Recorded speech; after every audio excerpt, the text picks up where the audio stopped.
Malária. Ah, mas acho que a pessoa tava falando que era dengue. Não, dengue deve ser preventiva, né, ou não? Caraca, agora me pegou. Cirurgia, 45% tirou mais do que 50% e 55% tirou menos do que 50%. Gente, vou ser sincero que eu fiquei um pouco assustado. Anemia ferropriba, parece que era. Não, Anemia diabetes. ferropriba? Cara, teve mais de um simulado? Acho que eu vou lá no descrição. Não, simulado nacional. Foi 5. Foram 5 simulado nacional, a gente está falando. Tá? Vamos trazer aqui a média de nota? Estamos Diabetes, chegando... parece que é diabetes, síndrome metabólica, tá na dúvida. Beleza, a gente vai corrigir, fica tranquilo. Qual que é a média de nota, Juan? Então, apenas 1% do simulado nacional tirou mais do que 40 pontos. Então, assim, voltando para trás... 90% dos candidatos tiraram menos do que 25 pontos. E qual que é a média do Revalida? Qual que é a média do Revalida? Vamos ver quem sabe? Qual que é a média de nota na prova discursiva do Revalida? Antes, enquanto eles vão mandando mensagem para a gente ver se eles acertam, traz mais um comentário aí de uma aluna nossa, por favor, Renanzinho. Oi, pessoal, meu nome é Marien. Eu fiz o Mundo Revalida para preparar para o Revalida, eu aprovei. Hoje em dia eu sou monitora do Mundo Revalida. E queria falar para vocês que quando eu estava preparando, eu fiz o curso da discursiva deles. E foi muito legal para mim, porque a nota saiu igual do que eu tirei no Revalida. Então eu acho que é um bom jeito de ir treinando e avaliando como que vocês estão indo. Desejo muita sorte para todo mundo e arrasem. Fechou, gente. Então, ó, menos do que 15 pontos. É isso. A média geral é de 15 pontos. E qual que é a nossa média geral? A nossa média geral é de mais de 40 pontos. Normalmente, a média dos alunos que fazem nosso curso discursivo é mais do que 40 pontos. Fechou? É isso que vocês têm que ter em mente. É isso que vocês têm que visualizar. Combinado? Gente, a gente vai agora para as correções. Vamos agora organizar as correções. Quem que vai começar a correção vai ser professor André da Clínica Médica. Tá certo? Professor André, chefe do pronto-socorro da Santa Casa, coordenador de clínica médica, ele que vai fazer... Para quem não sabe, o Hospital da Santa Casa, o pronto-socorro maior da América Latina. É o maior pronto-socorro da América Latina, não sei quantos mil pacientes por dia. Então assim... Viralizou um corte meu aí comentando sobre o cheiro do pronto-socorro da Santa Casa. Mas é uma quantidade de pessoas que chegam, né? Que cheiram? Não, que chegam. Tem muita gente, não. São milhares de pessoas. É porque é um pronto-socorro porta aberta, né? Então, a gente... Todo mundo. Então, assim, ele é o chefe do pronto-socorro, você tem que estar mais do que preparado para conseguir. Pouco conhecimento, né, Vi? Eu coloquei errado aqui, é nefrologista pela USP, ele é. Bom, vamos trazer a correção. Professor André, é com você aí, gente. Tá no jeito? Vai lá, professor. Taca ali pau. Fala, pessoal. Sejam muito bem-vindos à correção do Simulado Nacional Discursivo. A gente tem uma questãozinha aqui, gente, diabetes mellitus. Quando te pega fazendo uma revisão extensa aí das provas discursivas do Revalida, a gente sabe que a endocrinologia ocupa o primeiro lugar. E dentro da endocrinologia, o diabetes, muitas vezes cobrado no contexto ambulatorial, em outros momentos cobrados no contexto de emergência, com as hiperglicemias, é o tema historicamente mais cobrado na prova discursiva do Revalida. Então, por isso mesmo, a gente fez uma questão inédita aqui sobre esse tema relevante. Vamos lá. Então, temos uma paciente de 63 anos, do sexo feminino, com antecedente de hipertensão arterial e hipercolesterolemia. Passa em consulta de rotina em unidade básica de saúde. Durante a consulta, a paciente manifesta preocupação sobre possuir diabetes, já que possui mãe e pai falecidos por complicações do diabetes mellitus. Há 3 anos, passou em consulta na mesma UBS, quando foi evidenciada a glicemia de jejum de 118 mg por decilitro e hemoglobina glicosilada de 6,3%. Na ocasião, recebeu a orientação de perder peso, realizar atividade física regular e repetir o exame em 1 ano. No entanto, não aderiu às orientações e nunca mais voltou para a consulta de rotina por conta da pandemia. Agora, após a vacinação completa, resolveu retomar o acompanhamento. Os exames mostram glicemia de jejum de 132 e hemoglobina glicosilada de 7,2%. A paciente possui estatura de 1,54 e pesa 76 kg, o que dá um IMC de 32. Cintura abdominal de 95 centímetros, está em uso de losartana 50 mg 2 vezes ao dia, com pressão arterial de 120 por 75 durante a consulta. Vamos ver os itens da questão discursiva. A. Diante dos resultados da glicemia de jejum e hemoglobina glicosilada, qual era o diagnóstico há 3 anos, valendo 1 ponto, e na consulta atual, valendo mais 1 ponto? Há necessidade de repetir algum exame para confirmar o diagnóstico, valendo 0,5. B. Cite que fatores fazem com que a paciente atual possua indicação de rastreio para diabetes mellitus, valendo 2,5 pontos, sendo que 0,5 para cada item.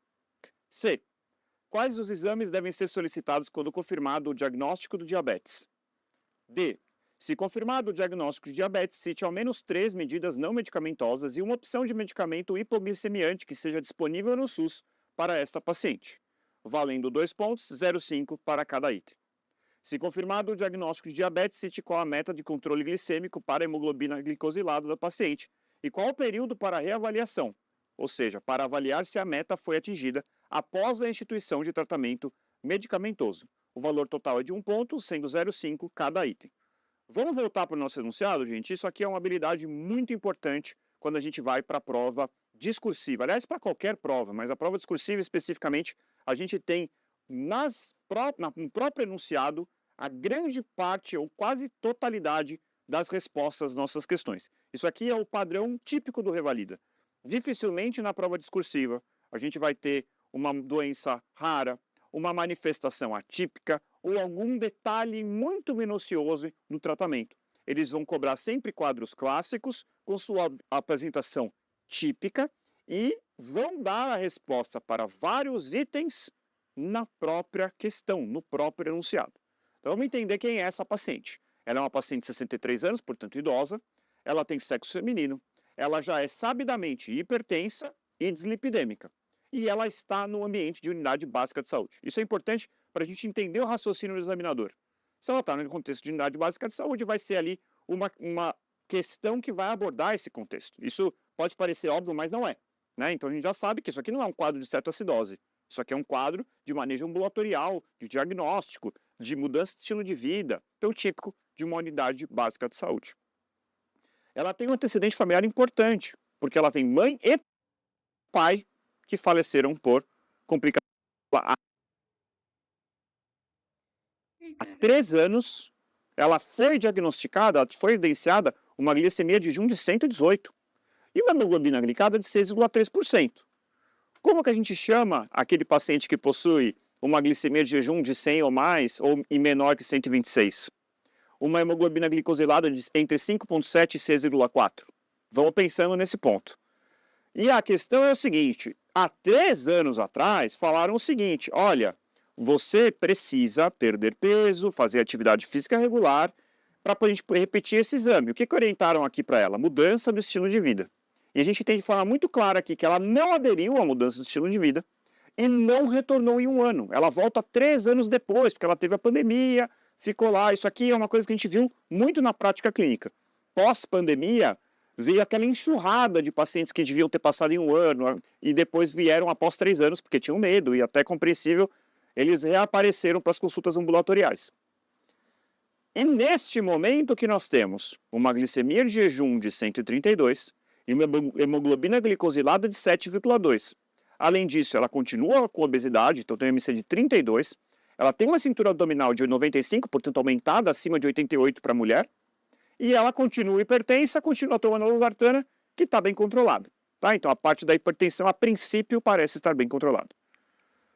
Gente, vamos então aqui olhar os itens com aquele critério, com aquela avaliação crítica que pode fazer a diferença na hora da prova.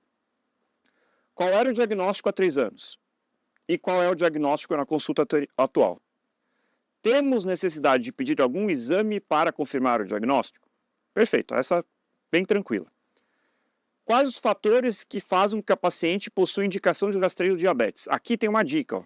A questão vale 2,5 pontos, sendo 0,5 cada item, então provavelmente ele quer que a gente fale 5 fatores.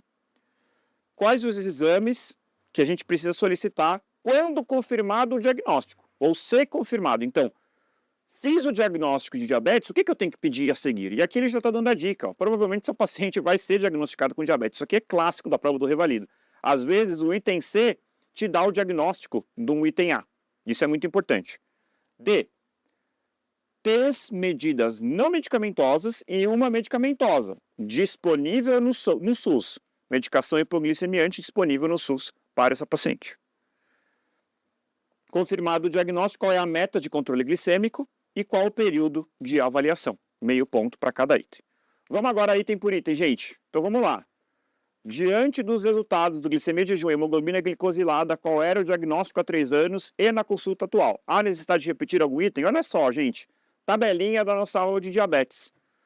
Aqui a gente tem os critérios de normalidade, de pré-diabetes e de diabetes para glicemia de jejum, teste oral de tolerância à glicose com leitura após 1 hora, teste oral de tolerância à glicose com leitura após 2 horas, hemoglobina glicosilada e para aqueles pacientes que têm glicemia acima de 200 com sintomas, que a gente é o único cenário em que a gente pode fazer o diagnóstico com apenas uma medida. Então vamos lá. Glicemia de jejum normal menor que 100. Pré-diabetes 100 a 125. Opa, o que ela tinha há 3 anos? Pré-diabetes. Diabetes maior ou igual a 126. Teste oral normal menor com leitura após 1 hora, menor que 155. Pré-diabetes de 155 a 208 e diabetes acima de 208. Após 2 horas, normal é menor que 140, pré-diabetes 140 a 199 e diabetes 200 ou mais. E a hemoglobina glicada normal é menor ou igual a 5,6, de 5,7 a 6,4 pré-diabetes e maior que 6,4 diabetes. E aqui, como eu já falei, gente, para todas essas, hemoglobina glicada, testes orais de tolerância e glicemia de jejum, sempre a gente precisa confirmar o exame para dar o diagnóstico de diabetes. Quando a gente tem glicemia maior que 200 com sintomas, está claro que esse paciente tem uma hiperglicemia importante e ele deve ser já de primeira taxado como diabético. Se a gente tem exames normais, ou seja, nessa faixa, a gente pode repetir em 3 anos. Por quê, gente? Porque dificilmente um paciente que tinha uma glicemia normal vai se tornar diabético em 3 anos. Porém, se o paciente é pré-diabético, ele pode se tornar diabético em 1 ano. Portanto, ao nos depararmos com um paciente com pré-diabetes, a gente tem que trazer essa reavaliação para mais precoce, para 1 ano. Com isso, a gente consegue responder aqui com tranquilidade. O diagnóstico há 3 anos era de pré-diabetes ou intolerância à glicose. O diagnóstico na consulta atual é de diabetes e há necessidade de repetir a glicemia de jejum, ou teste oral, ou hemoglobina glicosilada. Lembrando que a gente tem que ter sempre 2 medidas para que a gente possa chamar de diabético. Não precisa ser necessariamente o mesmo exame. Você pode fazer glicemia de jejum e glicada. Você pode fazer glicada e glicemia de jejum. Não tem problema. O importante é a gente ter 2 exames válidos para fazer esse diagnóstico. Vamos para o item B. De que fatores fazem com que o paciente atual possua indicação de rastreio para diabetes? Aqui ele está perguntando por que para essa paciente, eu quis investigar diabetes. E aí a gente tem essa lista, que pode parecer um pouco amedrontadora no primeiro momento, mas na verdade, gente, isso aqui é bom senso, tá? Eu vou mostrar para vocês por que é bom senso. Então, idade avançada, né? E aqui não é nem idade avançada, é uma idade acima de 35 anos. Todo mundo acima de 35 anos tem que ser investigado. A paciente tem 63, então aqui a gente já tem um primeiro ponto. Mas vamos supor que ela não tivesse. A gente tem que ter alguma coisa como sobrepeso, obesidade e mais um fator de risco. Ela tem obesidade e ela tem história familiar de diabetes, ela já tem hipertensão arterial e ela já tem, pela história, o dislipidemia. Isso estava descrito no nosso enunciado. Além disso, ela tem pré-diabetes e exame prévio. Certo? Então, a gente tem sedentarismo. Ela tem várias indicações. Hipertensão arterial. Então, é uma paciente que classicamente, nitidamente, deve ser investigada. E é isso que a gente vai botar aqui na nossa resposta. Então, a idade maior que 35 anos, sedentarismo, obesidade, ela tem uma cintura abdominal acima de 88, outra indicação, hipercolesterolemia ou dislipidemia e hipertensão arterial. Então, além da história familiar, tem outros itens que não estão aqui. Então, daria para entrar com um recurso pedindo ampliação de gabarito. A história familiar, ela tem pai e mãe com diabetes mellitus tipo 2, certo?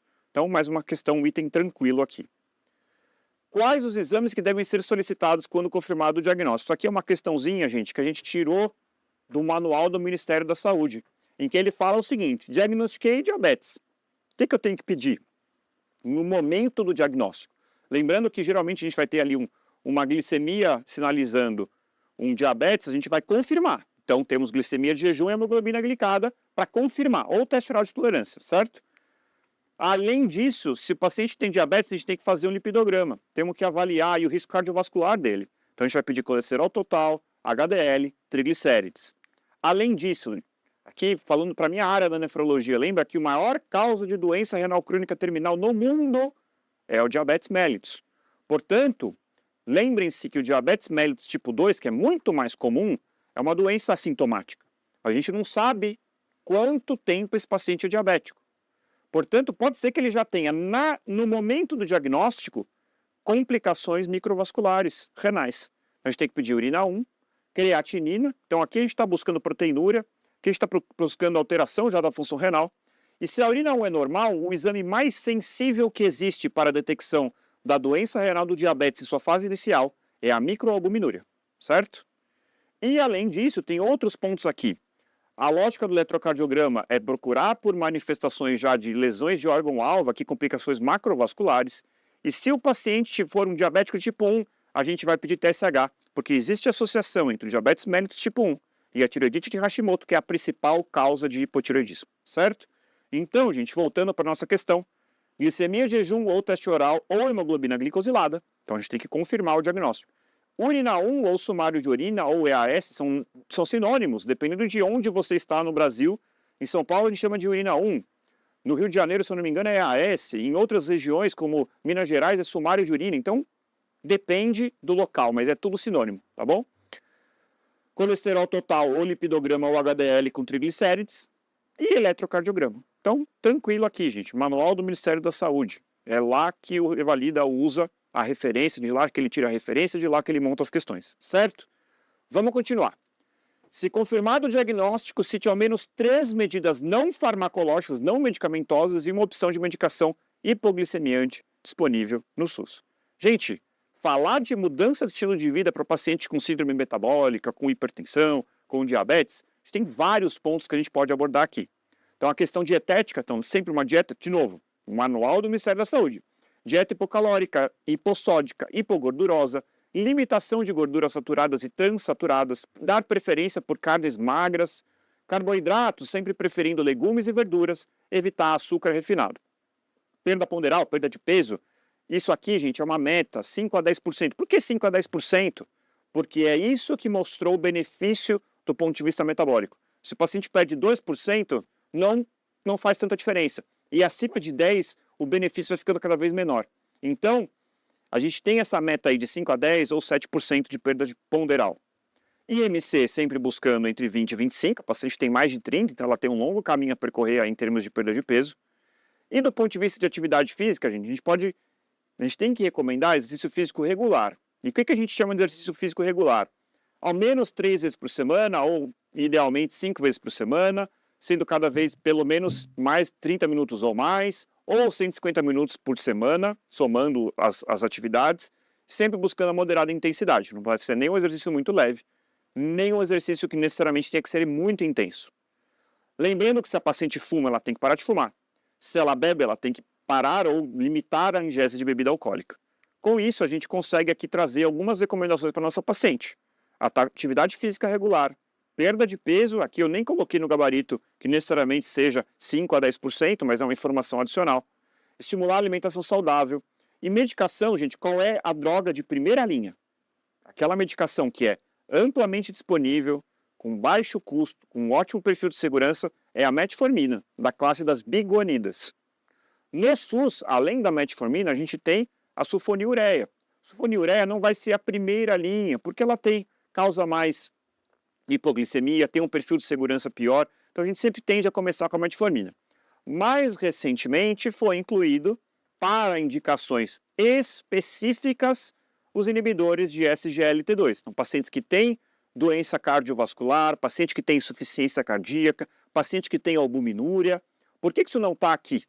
porque não é habitualmente a droga de escolha para a gente iniciar o tratamento do diabetes. A gente vai fazer isso naquele paciente que já tem proteinúria, naquele paciente que tem IC, naquele paciente que já teve alguma complicação macrovascular, por exemplo, tem um infarto, aí que a gente vai pensar nisso. Então, no SUS, os inibidores de SGLT2 já estão disponíveis, mas para indicações específicas. A primeira e a segunda linha é metformina e sulfonilureia, certo? Vamos em frente. Se confirmado o diagnóstico de diabetes, cite qual a meta de controle glicêmico para a hemoglobina glicosilada da paciente e qual o período para a reavaliação após a instituição do tratamento medicamentoso. Aqui, gente, existe uma discussão mais recente sobre qual a meta, lembrando que para aquele paciente que é idoso e que não é um idoso absolutamente rígido, a gente pode ser mais flexível. Abaixo de 7,5, para aquele idoso um pouco mais frágil, talvez abaixo de 8, e para aquele idoso que está numa fase terminal, vou dar um exemplo para vocês. Você tem um paciente que é diabético, mas ele tem 88 anos, ele tem uma doença de Alzheimer, ele é acamado. O que você quer com o tratamento do diabetes? Você quer prolongar a vida dele? Não necessariamente. Você quer que esse diabetes não seja sintomático, ou seja, que ele não entre em cetoacidose, que ele não entre em estado hiperglicêmico. Então, nesta faixa mais extrema, a gente pode, inclusive, não ter meta de hemoglobina glicada. Mas para esta nossa paciente, uma paciente que, apesar das comorbidades, é rígida, continua valendo aí a hemoglobina glicada menor que 7. Glicemia de jejum de 80 a 130 e pós-prandial menor que 180. E aqui, gente, nem é o ponto da questão, mas vale a pena a gente dizer que a hemoglobina glicada, além de dar o diagnóstico, ela também já vai guiar como a gente vai iniciar o tratamento da nossa paciente. Se a gente tem uma hemoglobina glicada menor que 7,5, se a meta é 7, a gente sabe que dando apenas um fármaco, e geralmente a metformina é a primeira escolha, a gente já vai conseguir levar lá para a meta. Por outro lado, se você tem uma glicada entre 7,5 e 9, pode ser que a metformina isoladamente não tenha poder hipoglicemiante suficiente para levar essa hemoglobina glicada para a meta. Então a gente vai entrar com a metformina e a gente já pode associar aqui, eventualmente, uma sulfonilureia. Quando você tem uma glicada maior que 9, já é um diabetes bem mais grave. Aqui, você pode entrar com metformina e outros 2 antidiabéticos orais ou, eventualmente, já cogitar o início de insulinoterapia. E a reavaliação, isso sim foi cobrado na questão, sempre após 3 meses. Lembrem-se que a hemoglobina glicada, ela é mais ou menos a média dos últimos 3 meses. Então, se eu ficar reavaliando a cada 15 dias, eu não vou conseguir ter uma real noção de qual foi o efeito da minha intervenção. Certo? Então, vamos supor, estava com monoterapia, a glicada veio 7,5, aí eu associei sulfonilureia. Se eu repetir a glicada em 15 dias, eu não vou conseguir enxergar o efeito do que eu fiz. E aí eu vou começar uma outra coisa. E aí ali na frente o paciente vai estar fazendo hipoglicemia. Por isso que a gente tem esse intervalo de 3 meses, certo? Vamos lá. Meta de hemoglobina glicada a gente já falou, menor que 7. Reavaliar após 3 meses da instituição da terapia. Gente, espero que essa questão tenha sido proveitosa para vocês. Para mim foi um prazer. Espero vocês na próxima. Até lá. É isso aí, pessoal. Prova aí de clínica médica, alta taxa de acerto, pessoal, foi a melhor área aí de todo mundo. E agora a gente vai para a cirurgia com a professora Pia, nossa coordenadora geral aqui da cirurgia e também de toda a grade de conteúdo nosso aqui de produto. Vamos lá então, Pia? Vamos lá, Vini. Discutir muito boa noite. Cirurgia, o pessoal foi mais ou menos, hein? Muito boa noite aí para todo mundo. É uma questão de um tema que já caiu na prova discursiva do Revalida previamente, um tema que pode aparecer novamente, porque é uma questão puramente teórica, né? Um tema que praticamente ninguém aí acaba revisando, por mais que seja muito importante no dia a dia do cirurgião, tá certo? Então, vamos lá ver a nossa questão. Então, eu acredito que muitos de vocês já tenham visto aí essas notícias nas revistas, na televisão, então, de paciente foi preparado para amputar a perna esquerda, mas acabou ficando sem as duas, e laudo confirma que menino teve braço amputado devido a erro médico, e idosa vai operar o tornozelo e sai aí com a perna amputada em um hospital em Maceió. Então, isso daí é diariamente nos jornais Brasil afora. E para isso, né, para evitar esse tipo de iatrogenias e muitas outras, surgiu um checklist da campanha de cirurgia segura da Organização Organização Mundial da Saúde. Qual que é o objetivo disso? É a gente cumprir com 3 etapas aí durante qualquer procedimento cirúrgico, tá certo? Então, vamos lá. Então, a gente tem antes da indução anestésica, antes de iniciar a cirurgia e antes do paciente sair da sala cirúrgica. Para você que já fez o seu internato, já participou de procedimento cirúrgico, qualquer que seja, você sabe que a circulante ou enfermeira começa a fazer vários questionamentos antes e durante o procedimento cirúrgico. E quais são eles? Então, antes da indução anestésica, nós temos alguns pontinhos aí para cumprir. O primeiro deles são confirmações sobre o paciente. Isso daqui é puramente teórico e puramente decoreba. Ninguém sabe disso de memória, tá bom? Mas para a prova, eles exigiram isso de vocês em um tempo atrás. Então, primeiro de tudo, é a identificação do paciente, local da cirurgia a ser feito, procedimento a ser realizado e consentimento informado ali, assinado pelo paciente. Segundo, qual que é o sítio cirúrgico, o lado correto, ou se não tiver lado, aí não se aplica, mas isso é importantíssimo. Então, a lateralidade do procedimento a ser realizado, se é mama direita, esquerda, membro inferior direito, esquerdo e assim por diante. Checagem do equipamento anestésico, oxímetro de pulso instalado e funcionando. Se o paciente tem algum tipo de alergia, isso também é importante a gente revisar, se sim, se não, a qual fármaco, quando foi que houve esse episódio. Há risco de via aérea difícil, de broncoaspiração, há histórico de perda sanguínea, há risco de perda sanguínea aí mais do que 500 ml, né, ou 7 ml quilograma em crianças, se sim, há acesso venoso, calibroso, bem locado e planejamento para reposição, ou seja, foi feita uma reserva sanguínea antes da cirurgia, sim ou não. Isso faz parte aí do antes da indução anestésica. A seguir, a gente tem o bloco de antes de iniciar a cirurgia. E aqui todos os presentes no centro cirúrgico, né, os profissionais da equipe, confirmam seus nomes e profissões, ou seja, qual é a função e qual que é o nome dessa pessoa.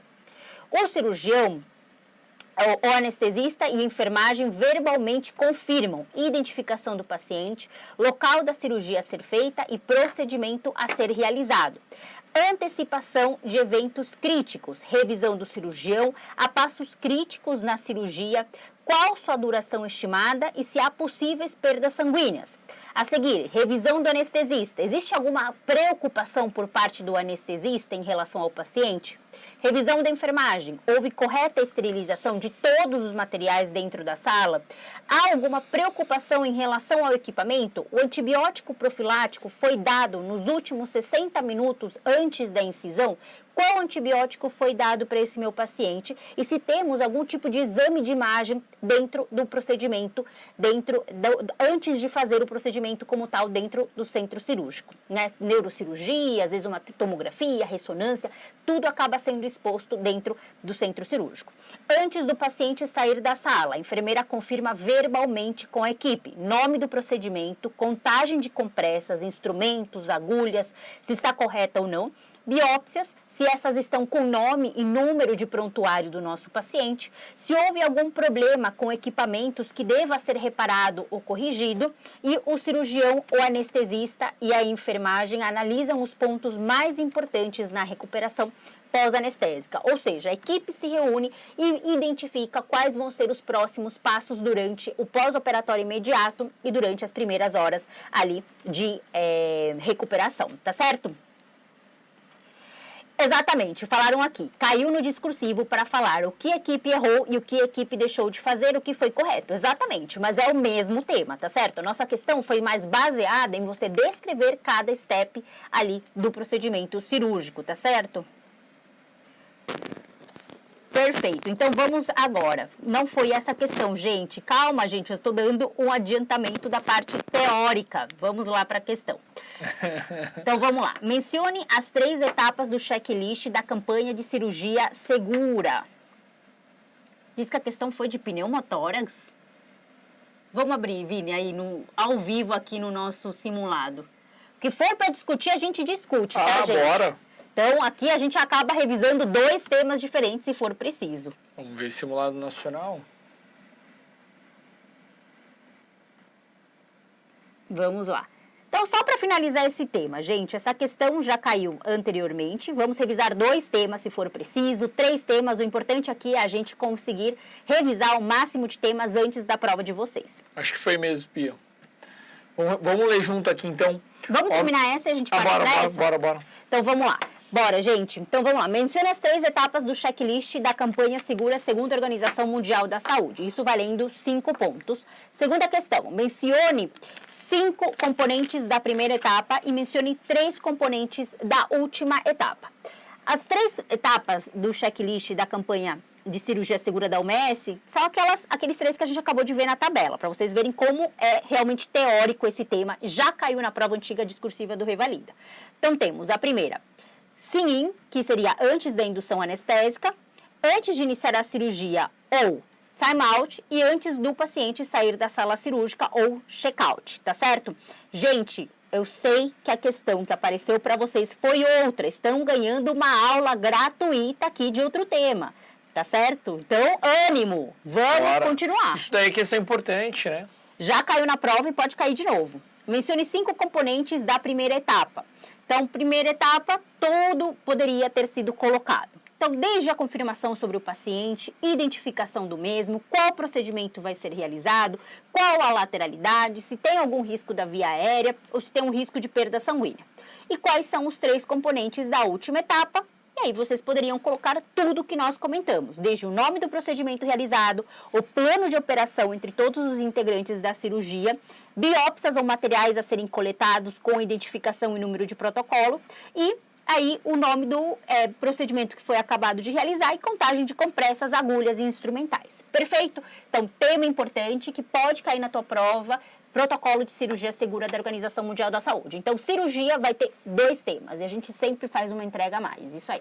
Bora lá, então. Vamos agora para a questão do simulado na nossa plataforma. Caiu no colo aqui uma questãozinha de trauma, onde a gente vai matar no peito. Homem de 50 anos é trazido ao pronto-socorro de um hospital terciário devido a acidente de moto. Durante o atendimento, a paciente veio apresentando-se desorientado, Glasgow de 13, pressão arterial 90/60, frequência cardíaca de 135, frequência respiratória de 24, saturando 70% e máscara de oxigênio.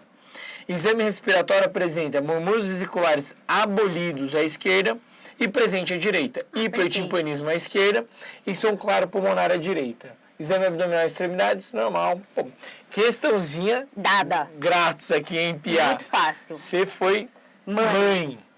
Boa. Primeira pergunta, Pia. Vamos lá. Vamos refazer o simulado? Vamos colocar, só trocar aqui e colocar ali para eles verem? Pode ser. Então vamos lá, questãozinha de pneumotórax hipertensivo, questão clássica do Revalida. Pneumotórax é um tema que cai todos os anos na prova do Revalida, tanto na objetiva quanto na discursiva.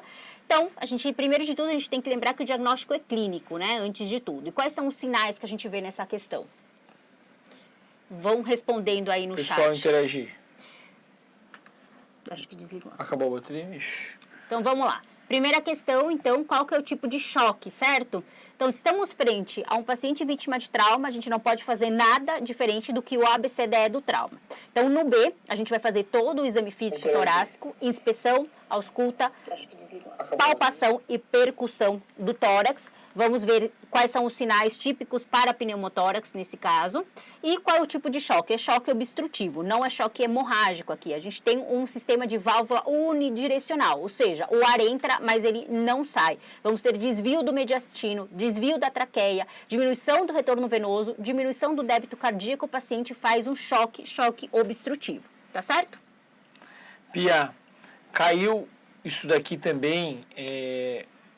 Na última prova, tamponamento, né? Exatamente. Que também é um choque obstrutivo, né? Que a gente discutiu junto. Boa. Bora. Então, vamos testar aí aqui, ó. Choque ao vivo, hein? A gente faz ao vivo. A gente muda de questão choque aqui. Não obstrutivo. Não tem nada... Diagnóstico do paciente e os achados que sugerem, Pia. Bem então, fácil, qual que é né? o diagnóstico? É o pneumotórax hipertensivo e nunca esquecer da lateralidade. Eu não lembro qual que era a lateralidade nesse Acho paciente. Que é a esquerda, se não me então, engano. colocar sempre nome e sobrenome das coisas. Não adianta nada você colocar só pneumotórax, porque você vai ganhar um belo de 0, tá certo? A esquerda e os achados... Quais são os achados? Então, vamos lá, vamos identificar. Paciente hipotenso, né? Hipotenso. Hipotensão arterial. Murmúrios vesiculares abolidos à esquerda. A gente pode pôr assim, ó, PA 90/60. Isso é muito importante, o que o Vino acabou de fazer, tá? Escrever hipotensão arterial e, entre parênteses, PA 9/60, ou pressão arterial 9/60, ou seja, o valor. Então, sempre tentem fazer esse reforço, tá bom? Às vezes o INEP, ele coloca o valor, às vezes o INEP vai colocar o diagnóstico, mas tentem colocar os dois. Então, por exemplo, tem uma questão de abdômen agudo inflamatório, e tem lá, no título, leucócito de 20 mil. O que vocês vão colocar como resultado de exame laboratorial? Leucocitose, entre parênteses, leucos acima de X valor. Então, assim, é importante a gente ver isso. 70%. Qual seria a diferença entre o pneumotórax simples e um hipertensivo? Exatamente o que você acabou de ver. Paciente chocado, hipotenso, essa hipotensão não é por um choque hemorrágico, muito provavelmente é por esse pneumotórax hipertensivo, então a gente tem sinais de choque no nosso paciente. E hipertipanismo. Esquerda. Boa. Então, o Vini fez uma resposta super completa aí. Aqui, para vocês aprenderem ao vivo, hein? Exatamente. Qual conduta imediata? Toracocintese. De alívio. Local, né? Importante. No quinto espaço intercostal. Anterior à linha Na axilar. linha axilar. Média à esquerda, né? Exato. Esquerda, né? Escreveu o lado. À esquerda. Esquerda. Aí você pode colocar aqui toracocintese Ou punção de alívio. E o tratamento definitivo? Ele pergunta? Sim. Então, eu acho que eu colocaria assim, ó, conduta inicial. 2 pontos. Perfeito, isso inicial. mesmo. Sempre quando tivermos bem facinho duas da pessoa perguntas entender, né? no mesmo item, vocês separem as respostas, assim como o Vini está fazendo. Definitivo. Conduta inicial, 2 pontos. Tratamento definitivo, 2 pontos. Então, drenagem em selo d'água à esquerda, né? Esse De tórax. selo d'água à esquerda. Selo d'água.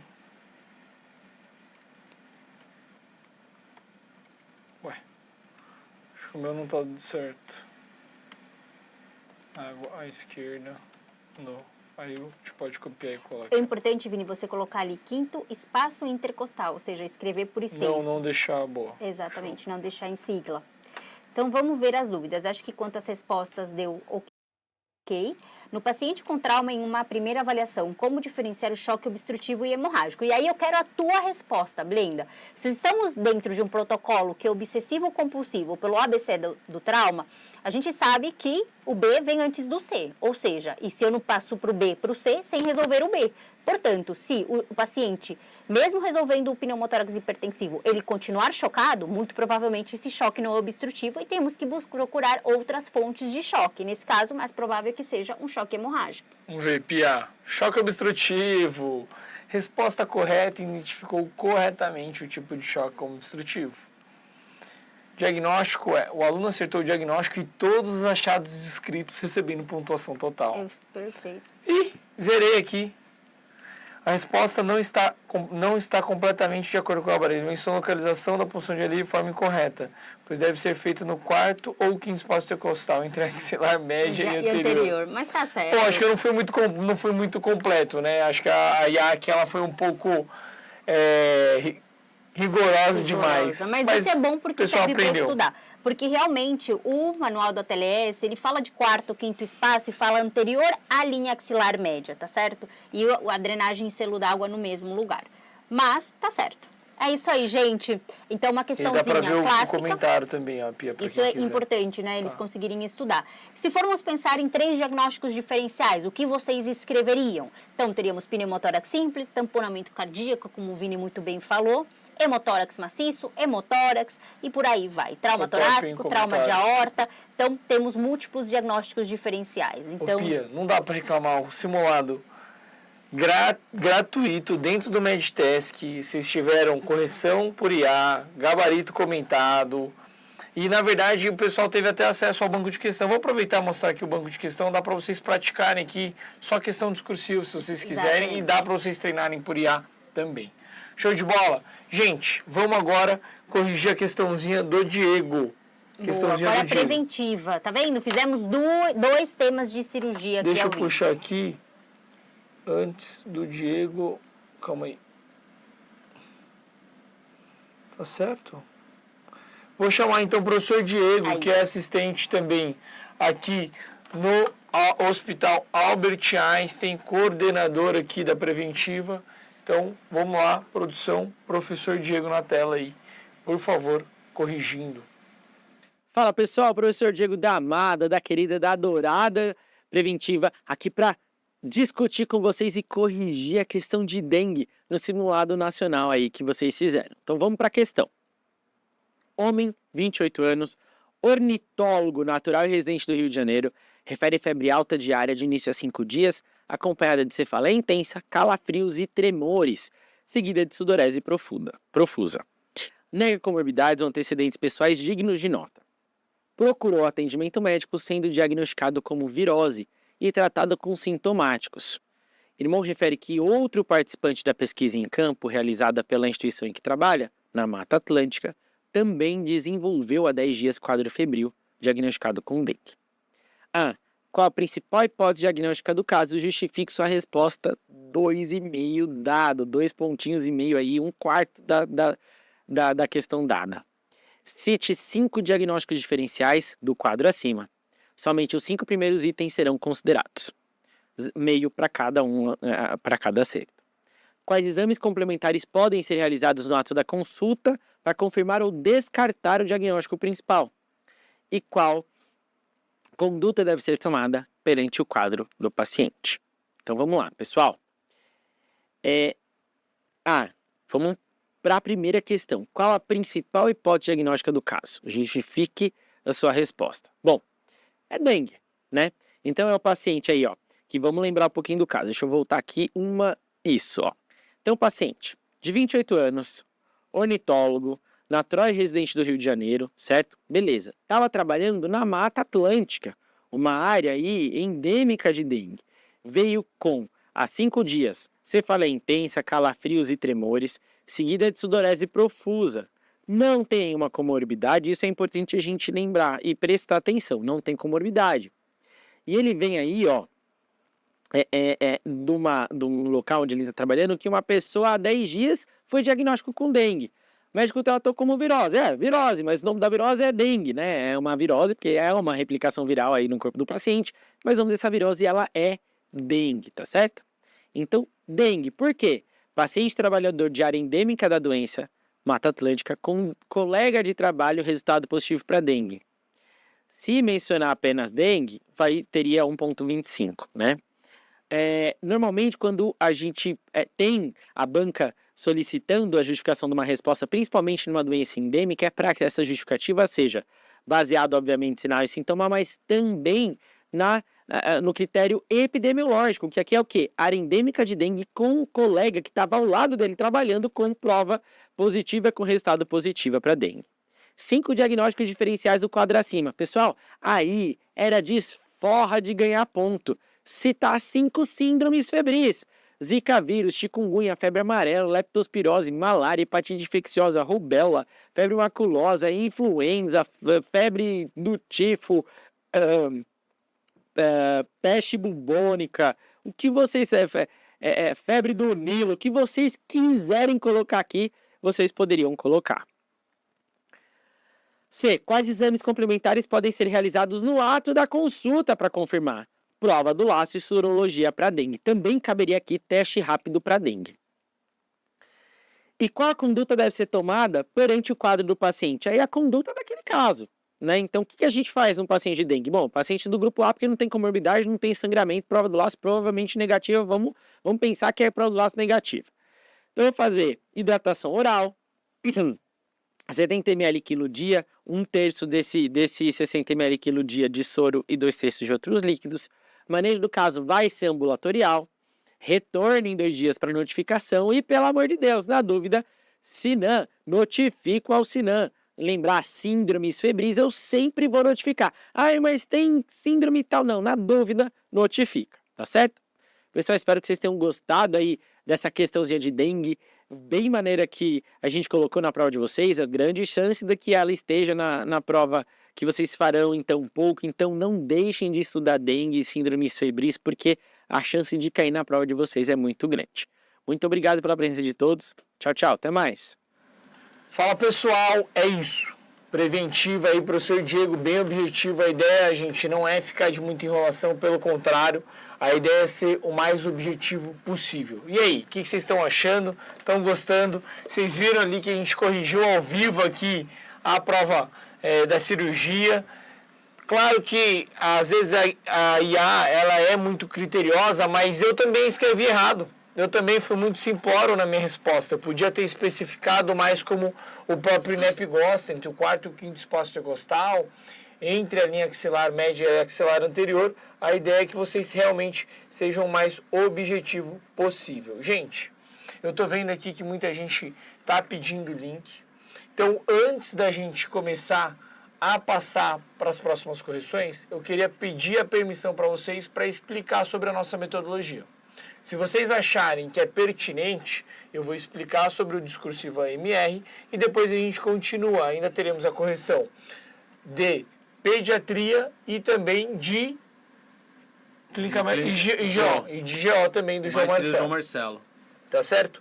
Então, como muita gente aqui está pedindo para mandar pelo Instagram, para pedir o link, eu vou explicar um pouquinho de como saiu a nossa metodologia, da onde vem tudo isso do Mundo Revalida. Então, todo mundo tem que lembrar que a gente começou baseado nos recursos individuais. Porque em 2017, quando a gente pegou a prova da PIA, a gente viu como ela era mal corrigida, tanto a prova discursiva quanto a prova prática. E a gente começou a elaborar os recursos individuais de maneira gratuita, ajudando as pessoas naquela edição. Eu já era médico formado, especialista, e aí a gente começou a elaborar recurso individual. A gente fez o recurso individual e eles responderam o nosso recurso individual. Eles deram um parecer do INEP. E aí, baseado nisso, a gente conseguiu evoluir para o próximo recurso individual de 2020, na época do Juan. Que aí a gente já profissionalizou, já tinha um time de especialista, a gente já estava com outra estrutura. E a partir disso a gente veio fazendo recurso individual desde então, nas últimas 9, 7, 8 edições aí, e vindo com recurso individual e parecer e melhorando. Baseado nisso, a gente identificou quais eram os erros mais comuns e a gente alimentou a nossa IA para identificar isso também, os erros mais comuns, com os nossos recursos, e qual a linguagem do INEP, o que eles gostam que você escreva, e qual que era o raciocínio do INEP. Baseado nesse tripé, erro mais comum, linguagem e raciocínio, a gente já sabia como estruturar o nosso curso para a prova discursiva, para a prova objetiva e para a prova prática. E para vincular e deixar um curso mais completo, a gente sabia que precisaria de um pilar com uma metodologia comprovada, por isso que eu falei que uma linha de pesquisa minha é métodos de ensino, como o aluno deve estudar, e também um time totalmente especialista. Então, todos os nossos professores são especialistas e referências no Brasil e no mundo. Além disso, eles viraram especialistas no INEP. Então, vocês podem perceber que o curso ele é totalmente moldado para você ter a melhor didática, o melhor conteúdo, a mais objetiva aula, direta, para vocês absorverem o máximo de conhecimento. Combinado? E aí, eu te apresento o Discursivo MR. O Discursivo MR, ele é para quem precisa de uma base teórica? Sim, o Discursivo MR ele tem mais de 40 aulas com base teórica. Professor, eu preciso assistir todas? Fica a seu critério. Cada aulinha lá, a gente discute a questão, ensina como responder, ensina como discorrer e assim por diante. O Discursivo MR, ele também aborda os temas mais quentes. Eu não sei se vocês se recordam, mas a gente tem acertado, ano após ano, de 3 a 4 questões que caem na prova discursiva. Inclusive, na última edição, a gente fez uma live ao vivo entre a prova objetiva e a prova discursiva, no almoço, lá no local de prova, e a gente abordou 2 questões só na live, de 30 minutos. tamponamento cardíaco e partograma.